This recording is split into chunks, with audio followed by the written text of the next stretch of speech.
The Bible, number 13, Genesis 24, a prayer of a big decision. I dare you, I dare me to follow the example of this unnamed servant, who was probably Eleazar. He's given a seemingly impossible task, so naturally he turns to God.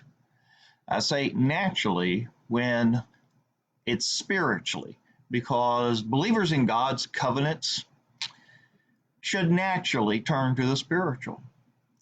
What is his task? To find a wife for Isaac, one related to Abraham's family, in a land his master had left more than a half century ago, around 65 years, who is willing to marry a man she has never met. Simple, right? How will this daunting mission be accomplished? Well, on his part, by being the right kind of person who makes the right kind of decisions, and that includes prayer. Here are 10 ways this servant shows he is the right person for the job. 1, he is willing to go, chapter 24, verse 10. 2, he is trustworthy, which is why his master chooses him, chapter 24, verses 2 through 4. 3, he is wise, preparing gifts, 24 verses 22 and 53. Now, probably this was Abraham's idea, which means the servant is wise to follow his master's plan.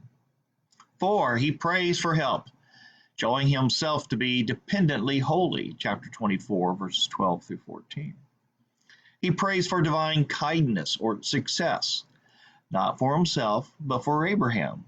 So he is loyal and kind himself, chapter 24, verse 12. He is wise, formulating a camel test in making a character test, chapter 24, verses 14, 43 through 44. He wanted to see which woman would water his camels. One camel can drink up to 25 gallons, and he has 10 camels. When you do the math, that's a lot of character. This servant, number 7, is filled with faith, believing God will answer. Chapter 24, verses 12 and 49. This trusted soul is grateful, giving God the credit. Chapter 24, 26 through 27. Number 9, he is patient, silently watching Rebekah to see whether the Lord has made this journey a success. Chapter 24, verse 21. And 10, he is dutiful until the end.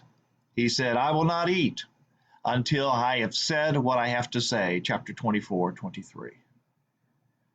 Now, nothing miraculous happens in God answering this man's prayer. I consider the non-miraculous divine providence more demonstrative of divine power than the awe of wonders, signs, and miracles. That's because our God can remotely control circumstances instead of directly changing them. Our God can mold and manipulate man's free will without violation. Our God is master of time itself. When God intervenes within history, when his divine hand extends from heaven to earth, we witness true divine power. Let me give you a personal example. When deciding which congregation to move to work with, whether one in Tennessee or one in Florida, the one in Tennessee we needed to raise outside support. The one in Florida was fully supportive. So we prayed to God and set a date and said, well, God, if you want us to go to the Tennessee congregation, we need to raise this much amount of money by this date. I really wanted Tennessee. Well, the date came, and we didn't have enough support to move to Tennessee. So I naturally said to my wife, let's give God a little bit more time. Shame on me. She was more faithful than me. We ended up moving to Florida, and God blessed that work and us greatly. So, do we dare make decision lists in our prayers, wanting and waiting to see God's hand? Do we dare stick to them? Are we unbiblically deistic in our view of God's daily activities, that He is not involved within our lives or history? Asking God to control us through providence is a great act of faith. Do we dare? Here's our prayer challenge. When making decisions, imitate this servant's character and actions. Make a proper list, stick to it, turn it to God. Be ready then to be filled with awe, bowing down, praising, and worshiping God, like this servant did in 24, verse 26 of Genesis. Be ready to be God's answer.